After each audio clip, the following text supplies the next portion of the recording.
मोदी सरकार ने एक बहुत बड़ा फैसला लिया है और ऐलान कर दिया है कि जातिगत जनगणना अब मोदी सरकार करवाएगी। एक कैबिनेट बैठक बुलाई गई थी और इस कैबिनेट बैठक को लेकर तमाम दावे किए जा रहे थे।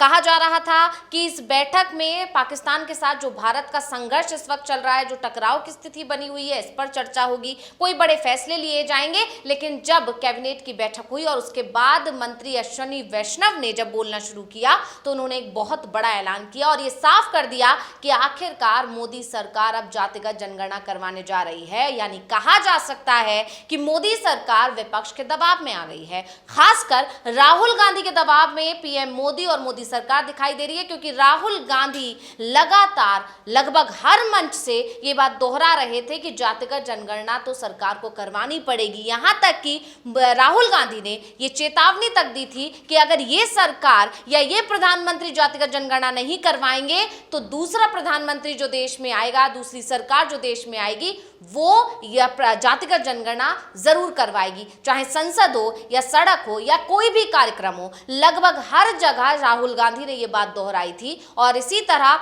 24 अगस्त को वो एक कार्यक्रम में जब प्रयागराज में पहुंचे थे तब भी उन्होंने ये बात कही थी। क्या कुछ कहा था, पहले सुन लेते हैं। आप लिख लो, अगर कोई सोचे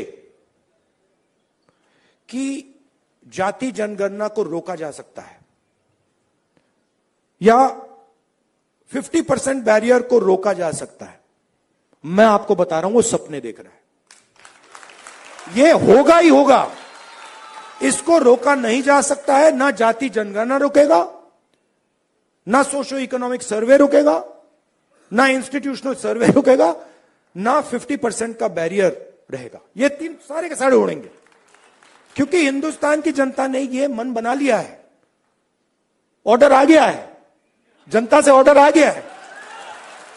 अब आपको प्रधानमंत्री जी को यह बात एक्सेप्ट कर देनी चाहिए और ऑर्डर लागू कर देना चाहिए, और अगर नहीं करेंगे तो फिर दूसरे प्रधानमंत्री करेंगे। तो राहुल गांधी ने अपने बयान में साफ साफ कहा था कि अगर ये प्रधानमंत्री जातिगत जनगणना नहीं करवाएंगे तो कोई और प्रधानमंत्री आएगा, वो जातिगत जनगणना करवाएगा। और ये बात यही नहीं थमी थी, इसके अगले ही दिन यानी 25 अगस्त को राहुल गांधी ने एक ट्वीट किया था और उस ट्वीट में भी उन्होंने यही बात दोहराई थी। राहुल गांधी ने क्या ट्वीट किया था, इस पर आगे चर्चा करेंगे, लेकिन पहले अश्विनी वैष्णव ने क्या कुछ कहा है कैबिनेट मीटिंग के बाद, कि कैबिनेट मीटिंग को लेकर उन्होंने क्या ऐलान किया है या क्या कुछ जातिगत जनगणना को लेकर क्या फैसला सरकार की तरफ से लिया गया है, पहले वो सुन लेते हैं। आज दिनांक 30/4/2025 के दिन प्रधानमंत्री श्री नरेंद्र मोदी जी के नेतृत्व में राजनीतिक विषयों की कैबिनेट समिति ने यह निर्णय लिया है कि जातियों की गणना को आने वाली जनगणना में सम्मिलित किया जाए। तो अश्विनी वैष्णव ने एक तरफ जहां कांग्रेस को घेरने की कोशिश की, हालांकि ये कुछ नया नहीं है। अश्विनी वैष्णव या मोदी सरकार के दूसरे मंत्री लगातार इस तरह की चीजें करते रहे हैं कि वो हर बार कांग्रेस को कटघरे में खड़ा करते हैं, और ऐसा ही अश्विनी वैष्णव ने एक बार फिर किया। लेकिन इसके साथ ही महत्वपूर्ण बात यह है अविनाश जी कि जातिगत जनगणना को लेकर आखिरकार मोदी सरकार ने अपने घुटने टेक दिए हैं। हाँ बिल्कुल, क्योंकि जातिगत जनगणना को लेकर जिस तरीके का दबाव राहुल गांधी ने सरकार पर बना रखा था, उसके बाद तो साफ हो रहा था कि आज नहीं तो कल सरकार की तरफ से ये घोषणा जरूर की जाएगी। और खासतौर पर जब पिछले साल आरएसएस की मीटिंग हुई थी केरल के त्रिशूर में, तो उस समय संघ की तरफ से भी साफ साफ संकेत दे दिए गए थे कि जाति जनगणना होनी चाहिए, क्योंकि ये भी माना गया था कि आरएसएस भी राहुल गांधी के कहीं ना कहीं दबाव में आता हुआ दिखाई दे रहा था। लेकिन आज जो जिस तरीके की घोषणा हुई है उस पर एक सवाल जरूर उठ रहा है कि सरकार की तरफ से ये ऐलान तो कर दिया गया है कि हम जातिगत जनगणना कराएंगे, और ये जनगणना तब होगी जब जो मूल जो जनगणना है जो हर 10 साल बाद होती थी, 2021 में होनी थी लेकिन नहीं हुई, कोविड के चलते उसको टाल दिया गया, और उस जनगणना के साथ जब भी वो होगी तब उसके साथ जातिगत जनगणना भी कराई जाएगी। लेकिन सबसे बड़ा सवाल तो यही उठ रहा है कि ये जनगणना कराई कब जाएगी, क्योंकि ये कहा जा रहा था कि लोकसभा चुनाव के बाद होगी। लोकसभा चुनाव को निकले हुए 1 साल हो गया है, अभी तक उस जनगणना का ऐलान ही नहीं हुआ है। और जब वो जातिगत जनगणना कराई जाएगी, उसी के साथ में आपने महिला आरक्षण विधेयक को भी जोड़ रखा है, उसी के साथ में जो लोकसभा सीटों के सीमांकन का काम भी आपने जोड़ रखा है। कई काम जो जनगणना जनगणना है उसके साथ में जोड़ रखें, लेकिन वो जनगणना ही नहीं हो रही है। तो सबसे पहली बात तो यह कि सरकार को जनगणना कब करानी है उस पर एक फैसला जल्दी से जल्दी लेना होगा। और जो जातिगत जनगणना की जो आज सरकार ने डिमांड मान ली है, ये बहुत मतलब एक तरीके से, क्योंकि सरकार को ये मानना ही था। तो और दूसरी बात जिस तरीके से आपने बोला कि कांग्रेस पर तमाम आरोप लगाए हैं, वो तो एक सियासत है।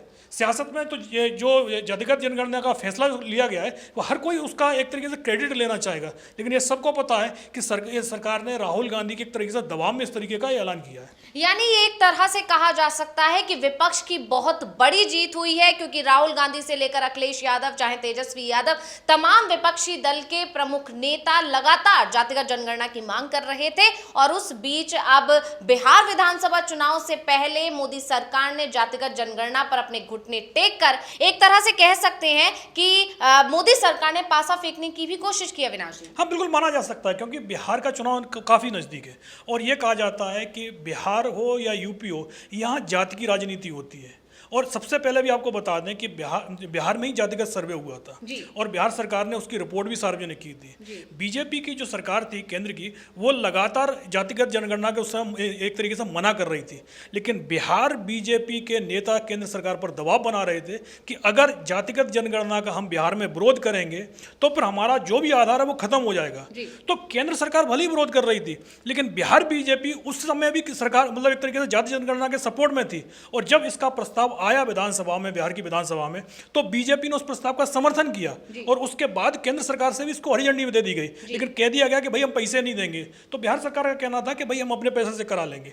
और जिस समय महागठबंधन में नीतीश कुमार थे तेजस्वी यादव के साथ में, उस समय ये जातिगत जनगणना कराई गई और उसकी रिपोर्ट सार्वजनिक की गई थी, जबकि उसको रोकने की कोशिश भी तमाम की गई थी, सुप्रीम कोर्ट तक मामला गया था, लेकिन जातिगत जनगणना हुई।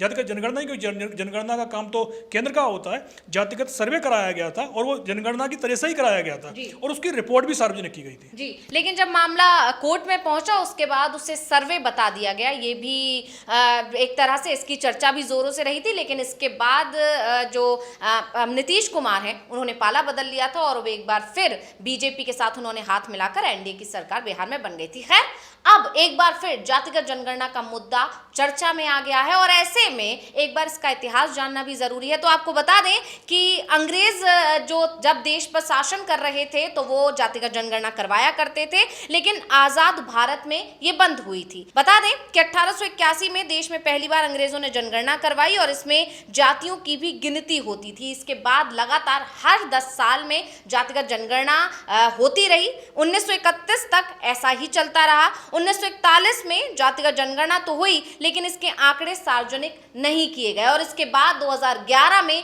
मनमोहन सरकार में जातिगत जनगणना करवाई गई, लेकिन उसको भी एक सर्वे बता दिया गया था। हाँ, तो जो अंग्रेजों के समय पर लगातार होती रही और 41 में, क्योंकि एक्चुअल में उसमें वर्ल्ड वार चल रहा था और उसके बाद अंग्रेजों की तरफ से मतलब अंग्रेज भारत छोड़कर चले गए थे, तो 41 में जनगणना के आंकड़े तो थे लेकिन सार्वजनिक नहीं किए गए थे, क्योंकि जब देश आज़ाद हुआ तो उसके बाद जो जातियों का जनगणना बंद कर दी गई थी, सिर्फ एससी और एसटी वर्ग की जनगणना कराई गई और वो भी इसलिए क्योंकि इस वर्ग को आरक्षण दिया जाता है। उसके बाद जो जब भी जनगणना हुई तो सिर्फ एससी एसटी और धर्म के आधार पर जनगणना होती थी और बाकी के जो जातियां नहीं गिनी जाती थी। 2011 में मनमोहन सिंह की सरकार ने जातिगत सर्वे कराया था और ये सर्वे सरकार की तरफ से नहीं कहा गया था हम इसकी रिपोर्ट भी सार्वजनिक करेंगे।